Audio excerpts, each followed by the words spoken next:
So hello everyone and welcome to another edition of SNP1K's The Verdict. I am SNP1000 and unfortunately I deleted, or I can't find rather, my Resident Evil 3 Remake Verdict, which was supposed to be out before the Battle for Bikini Bottom 1. Probably just going to throw up the Battle for Bikini Bottom 1, so if I reference Resident Evil 3's review in that, that's just because I had it, I recorded it, I don't know where I put it. I recorded it using OBS, and I'm not smart enough to have like a specific folder where I put my verdicts. It didn't occur to me at the time. I just thought I'd put in whatever folder, come back for it later, and now I don't know what folder it's in. And I've been looking for a couple of days, and at this point I'm kind of just ready to say it wasn't a huge thing. It was just me talking for about 20-30 minutes. Let's get into the review, and we'll just redo it. It's kind of good to do a first draft, I guess, because I don't actually write scripts for these reviews. Now, sometimes I've had maybe like bullet points of talking points I want to hit, but there's like, I don't address and read from a script. I kind of just shoot from the hip, shoot from the heart, I should actually say, because a lot of these games, it's how I feel about them deep inside. Now that everybody has that nice, warm, fuzzy feeling, let's talk about a very grim and gruesome game. So it goes without saying, if you're aware of the name of the game, Resident Evil 3 Remake is a remake of Resident Evil 3, which was kind of the weird and awkward bastard child back in the 90s when they were finishing up Resident Evil 2, but before Resident Evil Code Veronica had released, which was supposed to be at then a next-gen title for the Dreamcast, and then later it would get ported to, you know, the gambit of consoles. Capcom decided that they wanted to make one more title featuring Raccoon City. It just kind of nicely fell together that they wanted to make all these extra changes. And Resident Evil 3 sort of came about as a natural result of that. They wanted to tell another story from Raccoon City because Resident Evil 2 had been such a huge success.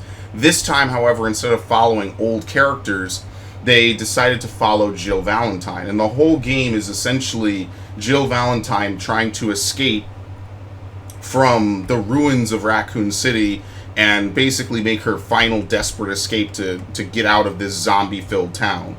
And a lot of it, you know, it's your cheesy PS1 era game. It's definitely a genre or a time period of games that are far gone. But what Resident Evil 2 did to differentiate itself from the technically 4 campaigns of Resident Evil 2 was to have one campaign with a variety of different things that could happen. So for instance, in Resident Evil 2, when you pick, like, let's say Leon, and you play Leon A is basically always the same. It's essentially always going to be the exact same thing every time you play it, no matter when or how you play it. The ammo, the everything. Resident Evil 3 sought to change that by adding things such as the reloading press, which allows you to customize the ammo that you get. It added different things like I forget what it's called, the live choice system, where something might be happening and you have to pick between either running or fighting, and it's basically like a precursor to modern day quick time events, but you could choose what action you would take on a limited amount of time that would then determine what you would do. And there never was a wrong choice. I think the only wrong choice you could make is at one point in the game you don't choose to do anything, and even that would not kill you, but you get my point. There was never a wrong. You couldn't fuck yourself trying to do this, is what I'm trying to say.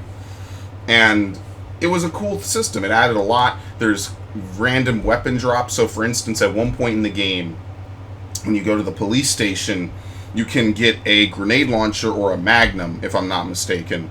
And whichever you don't get, you get later as a different weapon. So they tried to vary how the game works, and probably the most important part of varying how the game is played comes from none other than the title monster, Mr. Nemesis himself. And Nemesis is, at least for back then in 1999, this really advanced pressure, I would say like a pressure zombie. Basically, he's a souped-up zombie that can't die. He chases you throughout the game at various portions, and when he always has a random habit of showing up, usually at the worst time for you, and it always added this level of unpredictability. Like, not only are some enemies randomized in that game, but additionally, as you're sort of free roaming the various parts of the game, you know, the different parts of Raccoon City and all that, you can randomly stumble upon Nemesis, and his whole goal is to eradicate all remaining STARS members, which includes, unfortunately for her, Jill Valentine. So, over the course of the game, he's this constant threat. Usually, running is always an option, but at the same time, you could fight him, and if you down him, you can get rewards. And as I said, due to the non-linear or the pseudo-non-linear nature of that game, where you could run all around different parts of the city, it led to this very interesting feeling of sort of trying to evade this big zombie while you're trying to solve puzzles and do everything, wandering the city and hoping, you know, to find some way forward to solve the next puzzle that lets you get further in the game. And ultimately, I liked Resident Evil 3. Nice voice crack. I liked Resident Evil 3 a lot when I played it. I played it late, but I played it on the GameCube, and I actually really liked it. Like, there was a time period where I was playing a lot of these GameCube Resident Evil games, and I really, really enjoyed it. I thought it was a huge blast from the past. I mean, back then, the past being only a couple of years, but I thought it was cool to play a game that was obviously, not new, but could still offer such a varied and enjoyable experience. And despite being probably one of the harder ones, Resident Evil 3, in my opinion, was a ton of fun. It was very enjoyable, as from both a horror experience and gameplay standpoint, to sort of power through this game that actually wants to be challenging. Because Resident Evil 2 was kind of easy at most points. It's sort of very lax, but Resident Evil 3 definitely upped the replayability as well as the challenge, which was nice. And also there was a dodge system, which was nice. But I've spent about maybe 5 minutes talking about the original, and unfortunately that's not leading into me saying how well they nailed the future version of the game. And unfortunately, 2020's Resident Evil 3 is a very, very, very lukewarm rendition of what could have been, in my opinion, one of the greatest survival horror games of all time, especially one of the greatest remakes of all time. When I think of remakes for survival horror, I think at the top for me has to be Resident Evil Remaster, which expanded on the original in almost every way, trying to ground it a little more in reality, taking out some of the humorous elements, upping the gore, upping the violence, upping everything that should make a horror game a horror game. And there's very few horror games that feel more natural and are more iconic than Resident Evil 1. And say what you will about the PlayStation 1 edition and then the director's cut, which seems to be the only version of it you could ever find anymore. The remaster, in my opinion, well, I say the remaster, it's really the remake. The remake and then, the subsequent remaster that dropped in 2015 took it to whole new levels of horror and just terror, the anxiety of being alone in this mansion where every room seems to be dangerous. It's a great feeling. It's a great game in that regard. And Resident Evil 3 could have taken that to a much broader perspective, and unfortunately it does not. So this comes in the shadow of last year's Resident Evil 2 remake, which, in my opinion, and I'll just kind of spoiler alert this ahead of time, not game story, but I feel that Resident Evil 2 was a better game, especially given that they came at the same price point at launch. Definitely Resident Evil 2 Remake was a much more enjoyable game. It had much more stuff to it. It took some of the elements from Resident Evil 3's original game, which would like the reloading press. You could create your own ammo by mixing it, which allows you to customize your gameplay a little bit, not ridiculously, but definitely enough that it's noticeable.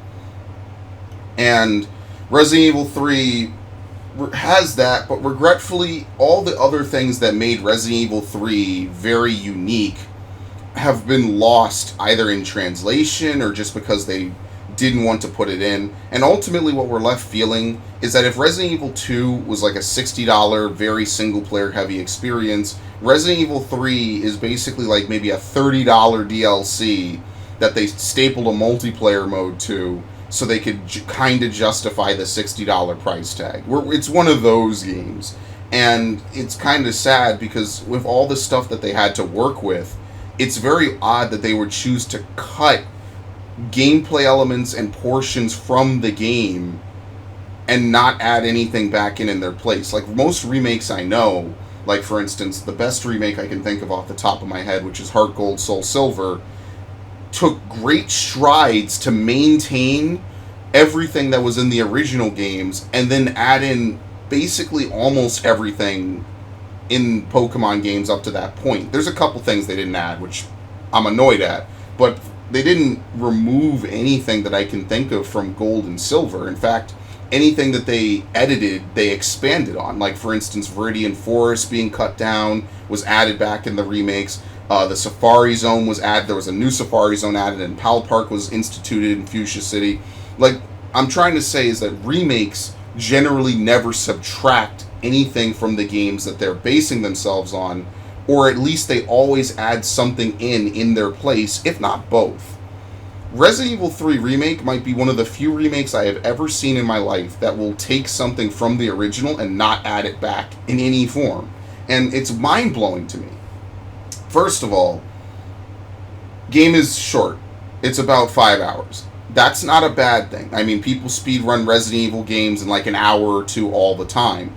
The problem is that this is not a speedrun. You know, I tried to do everything I could. Game was only about 5 hours. At least Resident Evil 2, with its multiple campaigns, was more like, what, like 3 hours a campaign, give or take? Like, once I actually knew what to do in each campaign, it still took me about 3 to 4 hours to beat a campaign, give or take. So there still was way more content just on a single player level from Resident Evil 2. The biggest factors that make Resident Evil 3 a disappointment, and I'm sorry to get to it 11 minutes into the video, but I wanted to establish the context about what I'm going to say and how it applies to a review, is that Resident Evil 3 has received cuts to Nemesis, it has received cuts to the areas you visit, it has received cuts to the gameplay elements. So, to kind of rewind and just very briefly talk about all three of those, let's go in reverse. The gameplay elements, the live action gameplay has been removed. That might be the single biggest problem with this game. There's no variety anymore in the game. Every gameplay, every playthrough of Resident Evil 3 will play exactly the same. For instance, early on in Resident Evil 3, iconically, one of the biggest things that happens is during Nemesis' debut, when he shows up and finally confronts Jill, is that you have the choice to either fight him outside the Raccoon City police station or to run inside the police station. And if you fight him and you actually successfully down him instead of just escaping, which counts then as you running from him, you are able to get an item which I think increases your pistol, and then Nemesis won't show up. I forget if it's on a timer or if it's so many rooms until you're done with the police station, he'll show up. If you don't do that, he'll be patrolling the police station as normal. And that's kind of why one of the things I was really hoping for is that you maintain that sort of unique gameplay decision and design. Because that's sort of, it's innovative. It's like, if you feel good enough in your abilities, confident enough to fight him, then you can do it. Unfortunately, this stems into the other two big problems with this game, which is that gameplay elements and places have been removed. So, most notably, in Resident Evil 3, there's a couple of different areas that Jill goes to. Off the top of my head, might be forgetting, there's the intro of the game, which are the streets of the game, which leads into Jill trying to figure out how to get to the trolley running, I think. There's the police station, which is an early segment. There's like her running around all the different places in the city. Then there's also the park, the clock tower. Then there's the dead factory, I believe. And the only place that Jill doesn't go to, which technically is the hospital, which is a segment where you play as her partner character, Carlos. I might be forgetting one or two minor areas in there, but the general gist is that there's about like 7 areas in the game.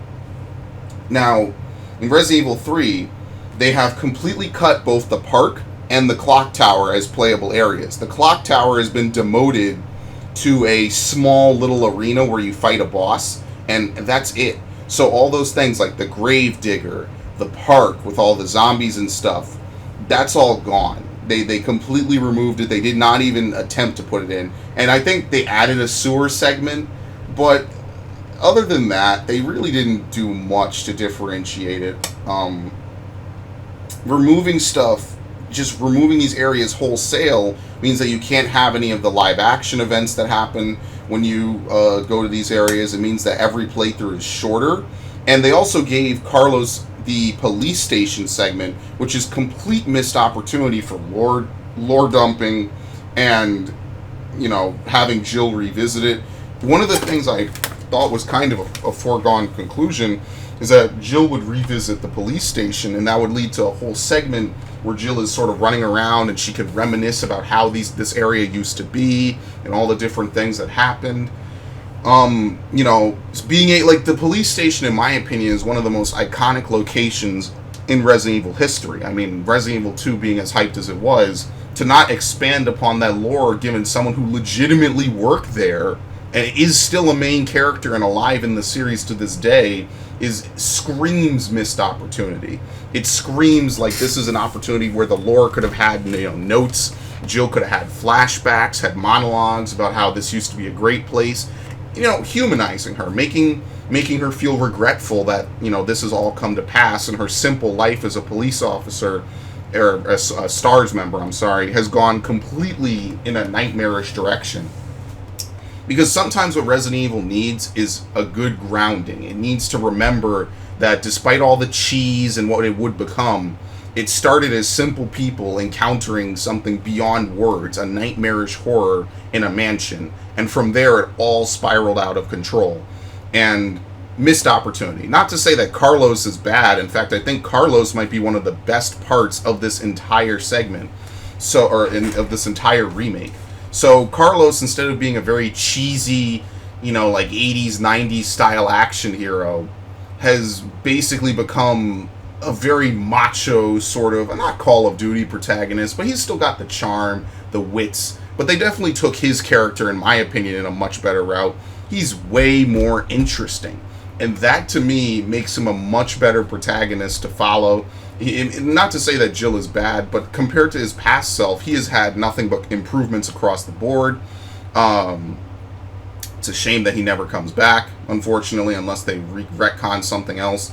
And Resident Evil 3 Remake really does suffer because these locations are cut, the gameplay elements are cut. The only thing that they positively added and changed was the dodge system, which in my opinion is a bit fairer, as opposed to Resident Evil 3, where it's like you have to push a button when the zombie attacks you. In this game, it's more of a combat role that you can attempt to get into, and it obviously reads incoming attacks, and if it sees that, this attack window lines up with the dodge timing, you automatically dodge it. It's an invincibility maneuver, and it lasts fairly long. I don't think I was able to get hit during it, and it's nice because you can use it even if you're being comboed by one move and the next attack is coming in. You can use it with proper timing if you get the timing. It's much better, in my opinion. It's still hard to pull off a little bit, but it's less crippling than the original version. But again, all that we've really lost has kind of really hampered the experience. In addition, since they removed those two areas, the city segments are fairly linear. They remove the whole sort of looping routes that you could take, and damn it, this is a game about being in a city. And I get a city in a zombie apocalypse would have avenues cut off and stuff, but I feel like there was a missed opportunity to kind of make at least portions of the game free roam. And I know that free roam has become this, weird thing. Open world has become this weird thing where it's like a curse for a lot of games, right? Not every game needs to be it, but that sense of actually being in a city is very much lost when you play this game, because you could clearly tell your goal is as simple as go from A to B. There's no alternate ways to really go there. You go from A to B, you flip a switch, you do an objective, you come back. And this leads me into the final point, and probably the biggest disappointment of this game, which stems from all the above being removed or hampered from the original. Nemesis is watered down and has been reduced to nothing more than a couple of key segments here or there. Yeah, Nemesis chases you, but only when the script allows you. And this is almost a complete inversion of how Mr. X and Nemesis were in the original Resident Evil 2 and 3. In the original Resident Evil 2, Mr. X did not appear until the B-side campaign of either character, and even then he only appears in one or two rooms. The game literally can only have him appear in one or two rooms. I don't know if it crashes if he's in another room, but he can't follow you through doors. So one of the common strategies is just to run past him if you don't want to fight him. I don't know if you get anything from fighting him. I don't remember. But that's what people would do, is they would just run past him, enter a door, that's it, he's gone. And Resident Evil 2 already kind of cut some enemies. They cut some of the sewer enemies, like the spiders and the crows and the moths. They cut a couple enemies from Resident Evil 2, but I was willing to overlook it because the rest of the package was pretty good, right? Because Resident Evil 2 was like the baseline, ideal style PlayStation 2 horror game. You know, it's the fundamental one, right? Like Resident Evil 1 kind of got the formula. It's usually always the sequels that improve upon that in an amazing way. Like Dead Space, in my opinion, was made much better in the sequel. So in the same vein, Resident Evil 2, you know, people don't really look back to Resident Evil 1. They see the remake now, in my opinion, which is fine. Resident Evil 3 was made unique by things like that. And there were technological innovations in Resident Evil 3's original version. But the biggest one is that you could walk upstairs, which was pretty cool. You could dodge, the live action, and Nemesis. And Nemesis being like this radiant AI that could go wherever it wanted to and figure out whatever it needed to. He could chase you through rooms. He would chase you until you got into like a safe room or something. It makes him a real threat. And to not have Nemesis do that it's very noticeable. And you, like, even without playing the original recently, I can tell that it feels restrained. It feels like either they didn't have the time to fully figure out how they would have Nemesis. Like, the easiest way to have something that can stalk you like this is to make the areas loop together. Because when the areas loop together, you're able to run away from them. You're not backed into a corner. It allows you to have this AI and this enemy that's constantly chasing you without letting them corner you and basically forcing an encounter. It makes running always an option. And, you know, in the modern day when we have things like, you know, modernized third-person shooter controls and a dodge mechanic that works, it's just sad that they could not figure out how to have Nemesis be anything more than a brief segment made for hype and adrenaline.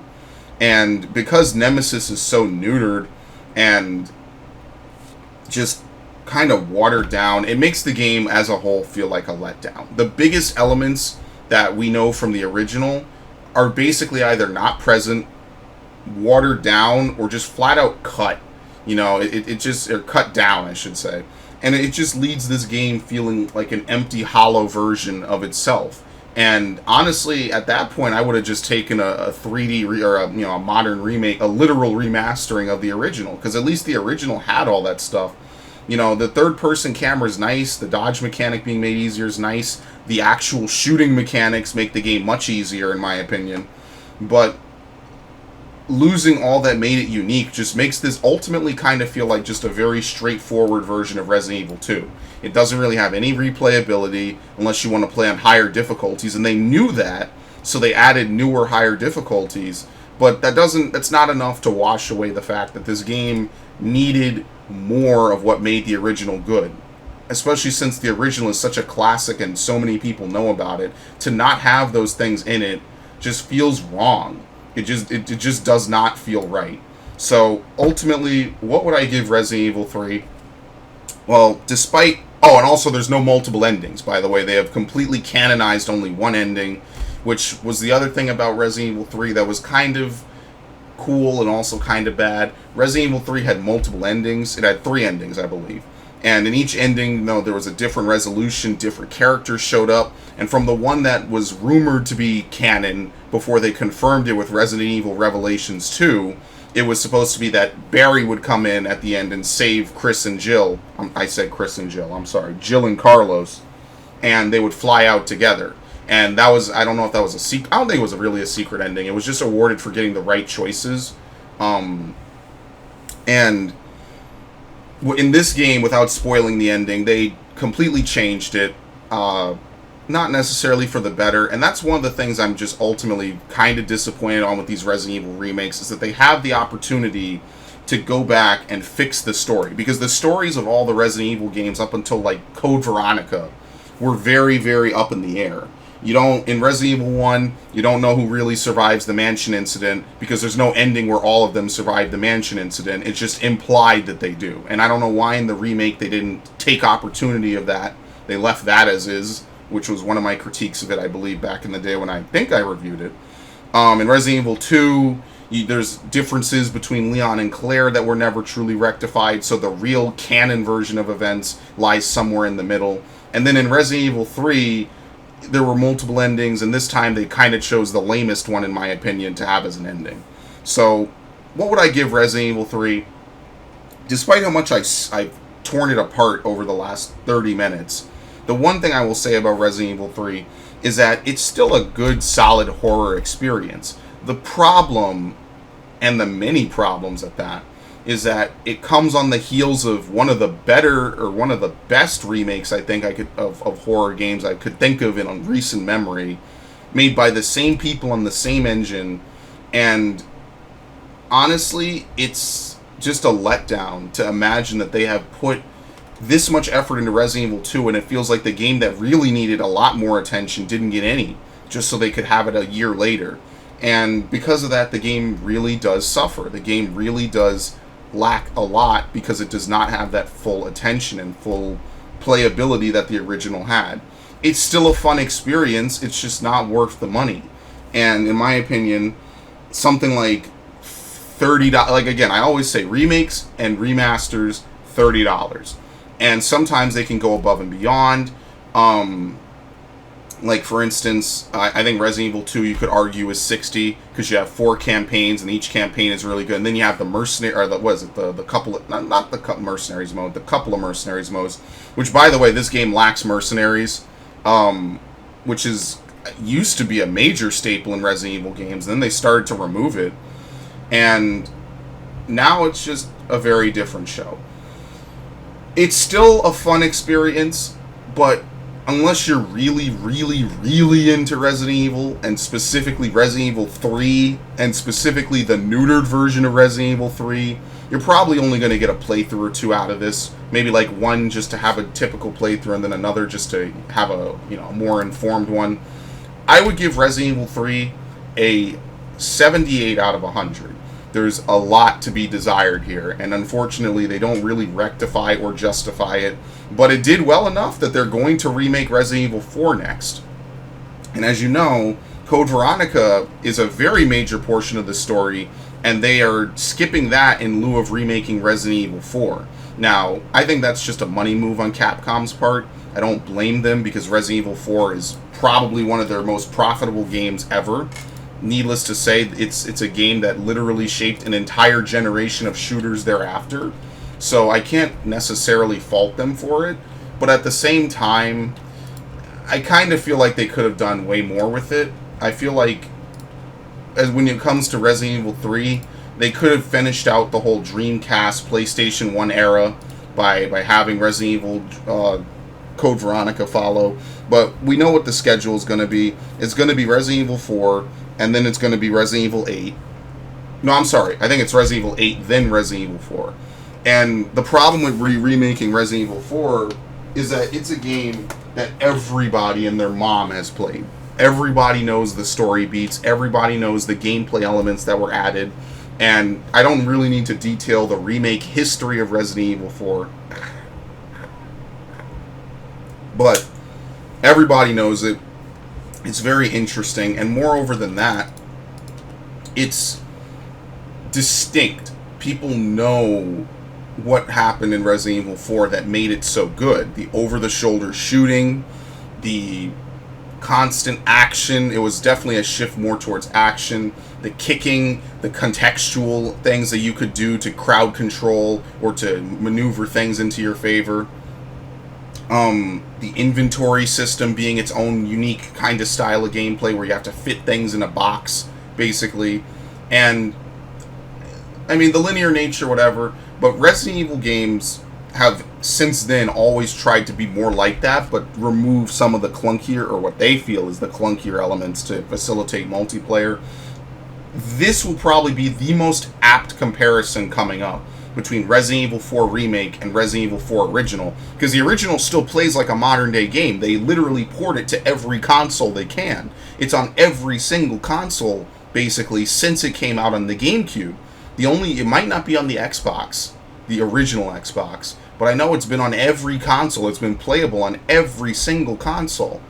And except maybe the Switch. It might not be on the Switch, but it's been on everything else in some form. So it'll be very easy to spot what they get wrong and what they do worse, or what they get right and do better, much like with this game. But ultimately, that's for another review that hasn't happened yet. I am Spraymper 1000. Resident Evil 3 could have been much better. Kind of a disappointment. Capcom, you got something good. Your engine's good. Your methods are good. You want to give people what they want, but don't get sloppy, because at the end of the day, we know, we've played these games, right? Like, a lot of the people asking for these remakes are the people who played them. Keep it varied. Nemesis was a massive misstep, but I have confidence in you. It wasn't terrible. You just wanted to get it done, right? Fair play.